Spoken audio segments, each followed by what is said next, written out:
In any city, in any country, go to any mental institution or halfway house you can get yourself to. When you reach the front desk, ask to visit someone who calls herself the holder of nothing. Should a look of sheer primal disgust mar the worker's expression, you will then be taken to a separate building, one that appears to be an old wooden outhouse. Inside will be a seemingly endless corridor, far, far longer than the length of the outhouse. The corridor will be completely silent. Attempting to make any sound at the wrong time is a grievous, lamentable mistake. You will notice the lights in the corridor are getting brighter and brighter as you make your way down towards the end. Soon you will be blinded by their brilliance.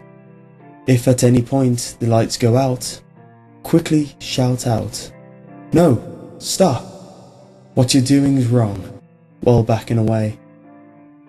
If the lights do not come back on, bolt for the door you just came through. It should still be open. Hopefully you aren't far enough down the hallway for it to close on you. If it does close, an eternity in hell would be far preferable to what you will suffer. If the lights come back on, continue walking down the corridor. At the end of the hall will lie a single cell. The worker will open the door for you while glaring at you in disgust. Inside the cell will be a mad pastiche of colours arranged in several harlequin-like formations. You must not be distracted by them, for at the centre of the room is a naked young woman, slathered in blood and bound by strips of human sinew. If you take your eyes off her for even a moment, she will completely and totally destroy you. She will only respond to one question: what were they when they were one? She will stare at you. She will stare into your eyes and speak of the answer in incredible detail. It will be unlike anything you have ever heard.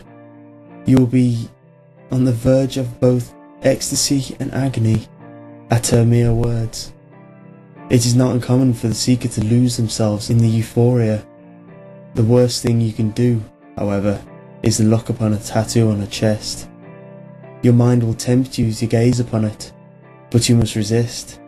If you do not, and foolishly set eyes upon it, you will fall victim to her horrifying powers.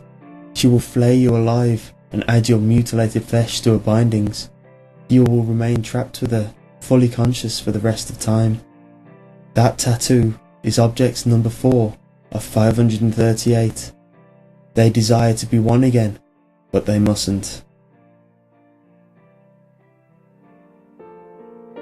In any city, in any country, go to any mental institution or halfway house you can get yourself to. When you reach the front desk, close your eyes and ask to visit someone who calls himself the holder of light. You will be guided to a single door leading to a long, winding hallway. You will be told to open your eyes. The hallway will be pitch black, narrow enough for you to feel the walls and move yourself forward. If at any time along the way the hall is suddenly bathed in light, shut your eyes immediately and quickly make your way back to the door you came through. If your eyes stay open for more than a second, what you see will force you to instinctively tear them out. If the lights stay off long enough for you to navigate the entire corridor, you will reach another door. If you can see any light escaping from the crack beneath the door, flee immediately, for what you seek is not there. If no light can be seen under the door, carefully turn the handle and enter. The room beyond will be completely dark, aside from a single dimly lit candle in the centre. What little light it issues will reveal an outline of a cloaked figure huddled over it. The man underneath the cloak will seem to remain perfectly still. There is only one question that the man will respond to: what can protect us from them? Say anything else and the man will tear out your eyes and devour your soul. You will then be forced to take place under the cloak for the rest of eternity. If you ask the above question, a piercing scream will ring out from the candle and a series of lights will illuminate the room, revealing images of the most horrifying thoughts, fantasies and memories of all consciousness throughout history. Most people cannot handle this event. They will either go insane or die instantly. However, should you somehow manage to survive the ordeal, the cloaked man will rise slowly and put his hands to your head. You will be forced to gaze upon his face. He looks like a young man, but his eyes are merely empty sockets. At this point, you must not look away, lest you be stranded in this room forever, forgotten in time. He will then open your mind and place a small, round object in your right hand. From this point on, you will feel no pain unless you are in the process of attaining another object, for the pain you will feel then is nowhere close to normal. But the horrifying images you witness in that room will be burned in your memory for all eternity. The eye you hold in your hand is object 5 of 538. The awakening has begun.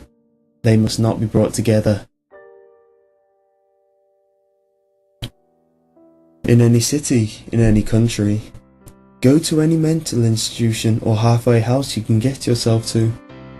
When you reach the front desk, ask to visit someone who calls herself the Holder of Song. You will then be guided to a single door leading to a long, winding staircase. It will spiral higher than the building stands. At the top is a door that opens into a hallway. A sudden wave of heat will wash over you upon opening the door. Proceed down the hall.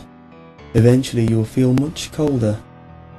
You must then stand perfectly still and make no sound. If you hear a baby crying, turn and run. No harm will befall you, but the baby's cry will follow you wherever you go.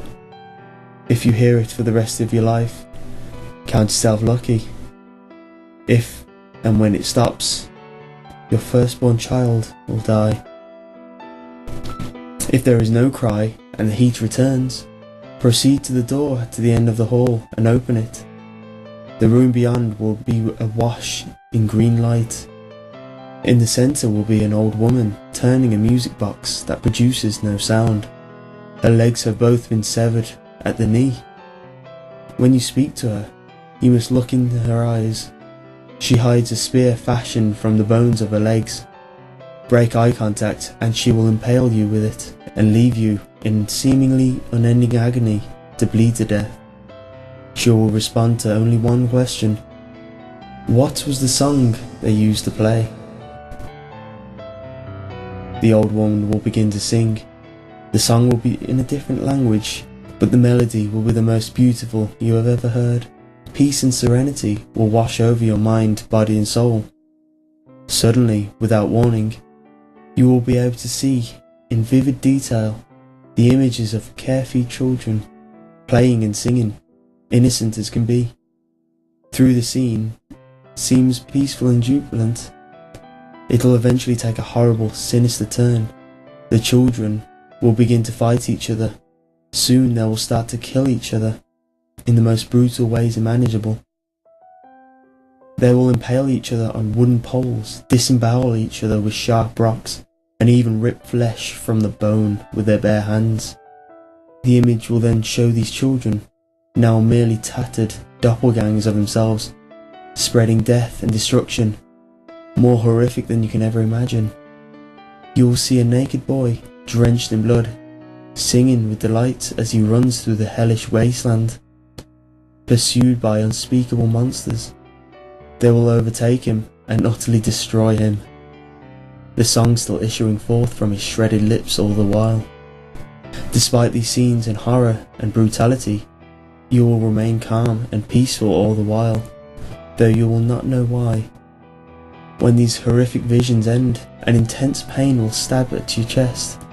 Your heart will feel like it's about to explode.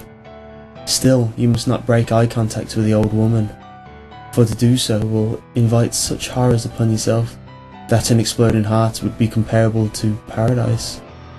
If you remain steadfast in your gaze, the pain will eventually ease. The woman will stand up, though you will know not how, and place the music box in your hands. The music box is object 6 of 538. When its song plays again, they will all come together.